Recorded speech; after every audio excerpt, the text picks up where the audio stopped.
সবাইকে স্বাগত জানাচ্ছি বিডি দর্পণে। আপনাদের সাথে আছি আমি সুস্মিতা দাস। ফরাসি পররাষ্ট্রমন্ত্রী জিন নোয়েল ব্যারট বলেছেন, ফিলিস্তিনি রাষ্ট্রকে স্বীকৃতি দেওয়ার বিষয়ে প্যারিসের অবস্থান অন্য কেউ নির্ধারণ করে দিতে পারে না।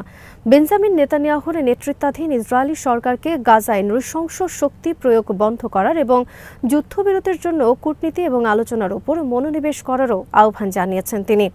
তুর্কি বার্তা সংস্থা আনাদোলুর প্রতিবেদনে বলা হয়েছে, মঙ্গলবার ব্যারট বলেছেন, ফিলিস্তিনকে স্বীকৃতি দিতে ফ্রান্সের অবস্থান কেউ নির্ধারণ করবে না, বরং ফ্রান্স এটি করবে, কারণ ইসরায়েলের নিরাপত্তার পাশাপাশি ফিলিস্তিনিদের নিরাপত্তার স্বার্থে এই অঞ্চলের জন্য একটি স্থায়ী রাজনৈতিক সমাধানে বিশ্বাস করে ফ্রান্স। ফিলিস্তিনকে একটি রাষ্ট্র হিসেবে স্বীকৃতি দিতে ইচ্ছুক দেশগুলিকে একত্রিত করতে প্যারিসের লক্ষ্যের কথাও পুনর্ব্যক্ত করেছেন ব্যারট। এর আগে গত 10 এপ্রিল ফরাসি প্রেসিডেন্ট ইমানুয়েল ম্যাক্রো ফিলিস্তিনি রাষ্ট্রকে স্বীকৃতি দেওয়ার সিদ্ধান্তের কথা জানান।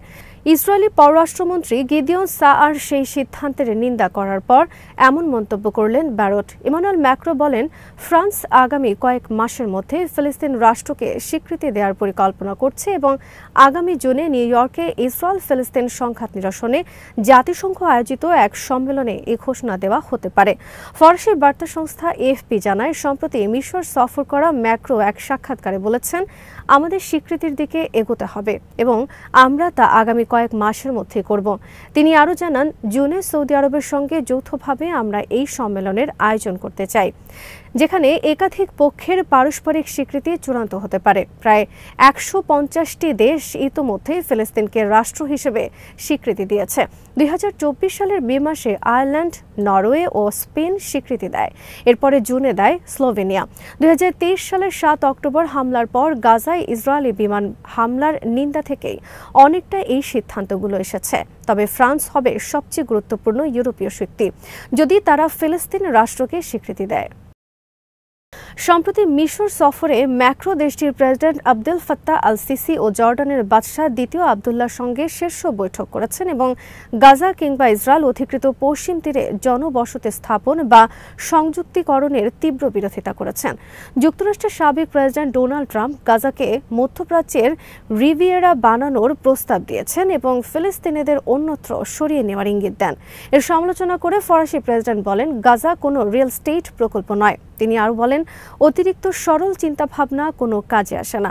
ট্রাম্পকে উদ্দেশ্য করে ম্যাক্রো বলেন, হতে পারে একদিন এটা অসাধারণভাবে গড়ে উঠবে, তবে এখন আমাদের দায়িত্ব হলো জীবন রক্ষা করা, শান্তি ফিরিয়ে আনা এবং একটি রাজনৈতিক কাঠামো নিয়ে আলোচনা করা। সর্বশেষ বুধবার ফরাসি প্রেসিডেন্ট গাজা উপত্যকায় নেতানিয়াহু সরকারের কর্মকাণ্ডকে লজ্জাজনক এবং অপমানজনক বলে বর্ণনা করেছেন। তিনি বলেন, নেতানিয়াহু সরকার আজ গাজায় যা করছে তা অগ্রহণযোগ্য, এটি লজ্জাজনক এবং অপমানজনক। ইসরায়েল ফিলিস্তিন সংঘাতের সমাধানে ফ্রান্স দীর্ঘদিন ধরেই দুই রাষ্ট্রভিত্তিক সমাধানের পক্ষে অবস্থান নিয়ে আসছে, এমনকি 2023 সালের 7 অক্টোবর ইসরায়েলে হামাসের আক্রমণের পরও।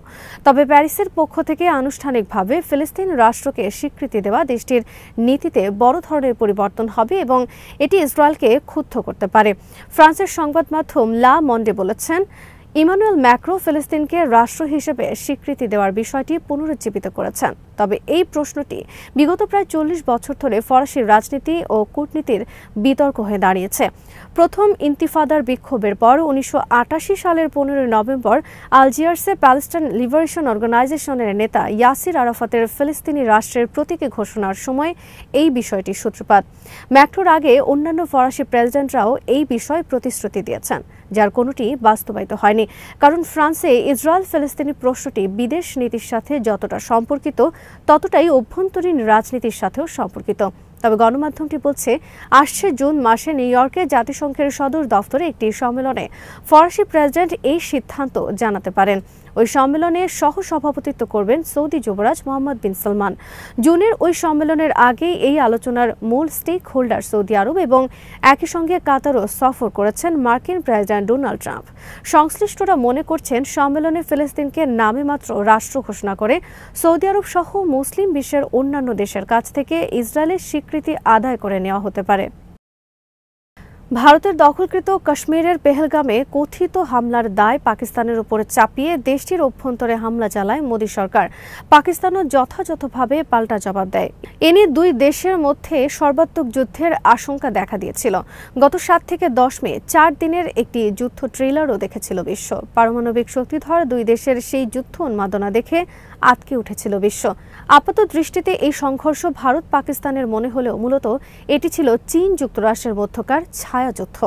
এমনই চাঞ্চল্যকর তথ্য উঠে এসেছে মার্কিন সংবাদ মাধ্যম ফক্স নিউজের প্রতিবেদনে।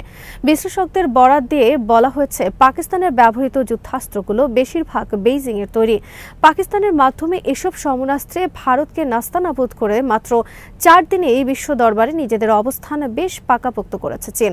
যুক্তরাষ্ট্রের সঙ্গে ভারতের ঘনিষ্ঠ মিত্রতা, সেই হিসেবে পাকিস্তানের ঢাল হিসেবে থেকে মূলত ওয়াশিংটনকেই টক্কর দিয়েছে চীন। ভারতের সঙ্গেও চীনের প্রতিদ্বন্দ্বিতা রয়েছে। কাশ্মীর যুদ্ধে প্রেসিডেন্ট শি জিনপিং এর কড়া নজরদারিও ছিল সে কারণে। এ বিষয়ে আমেরিকান এন্টারপ্রাইজ ইনস্টিটিউটের সিনিয়র ফেলো সদানন্দ ধুমে বলেন, বিষয়টি চীনের জন্য অধিক ঝুঁকিপূর্ণ ছিল। পাকিস্তান তাদের নিকটতম মিত্র এবং বেইজিং তাদের মিত্রদের অপমানিত হতে দেখতে চায় না। ধুমে আরও বলেন, মার্কিন চীন প্রতিযোগিতার নমুনা বিশ্লেষণ করলে দেখা যাবে যে কোনো সংঘাতে প্রতিটি দেশের একটি পক্ষ রয়েছে। চীন যেহেতু পাকিস্তানের সঙ্গে একত্রে যুক্ত, সেখানে 2 দশক ধরে যুক্তরাষ্ট্র ও ভারত ক্রমশ ঘনিষ্ঠ হয়ে উঠেছে। নর্থ ইস্টার্ন ইউনিভার্সিটি সন্ত্রাসবাদ বিশেষজ্ঞ ম্যাক্স আব্রাহামস ফক্স নিউজ ডিজিটালকে বলেছেন, কাশ্মীর নিয়ে লড়াই এখন মার্কিন চীন প্রতিযোগিতার ক্ষেত্র হয়ে উঠতে পারে। তিনি বলেন, ভারত পাকিস্তান সংঘাত একটি প্রক্সি যুদ্ধ হিসেবে আবির্ভূত হতে পারে, যেখানে ভারতকে যুক্তরাষ্ট্র সমর্থন করে এবং পাকিস্তানকে চীন সমর্থন করে। নিরাপত্তা বিষয়ক বিশ্লেষক ও কূটনীতিকদের মতে, চীনের সামরিক আধুনিকীকরণ এমন এক পর্যায়ে পৌঁছেছে যে তারা এখন সীমান্ত ঘাঁটি, ভারত মহাসাগরে মোতায়েন বহর এবং মহাকাশ থেকে তাৎক্ষণিকভাবে ভারতের পদক্ষেপ ঘনিষ্ঠভাবে পর্যবেক্ষণ করতে সক্ষম। সিঙ্গাপুর ভিত্তিক প্রতিরক্ষা বিষয়ক বিশ্লেষক আলেকজান্ডার নীল বলেছেন, গোয়েন্দা দৃষ্টিকোণ থেকে ভারত পাকিস্তান সংঘাত চীনের জন্য নিজেদের সীমান্ত ঘেঁষা একেবারে অপ্রত্যাশিত এক সুযোগ তৈরি করে দিয়েছে, যেখানে তাদের একটি সম্ভাব্য প্রধান প্রতিপক্ষ জড়িত। 2 মার্কিন কর্মকর্তা বলেছেন, চীনের তৈরি জেটেন্সি নামে একটি পাকিস্তানি যুদ্ধবিমান ভারতের অন্তত 2টি যুদ্ধবিমান ভূপাতিত করেছে। ভারতের ওই 2 যুদ্ধবিমানের একটি ফ্রান্সের তৈরি রাফাল। ভারত তাদের কোনো যুদ্ধবিমান ভূপাতিত হওয়ার কথা এখনও স্বীকার করেনি, তবে পাকিস্তানের প্রতিরক্ষা ও পররাষ্ট্রমন্ত্রী জে-10সি যুদ্ধবিমান ব্যবহার করার কথা নিশ্চিত করেছেন।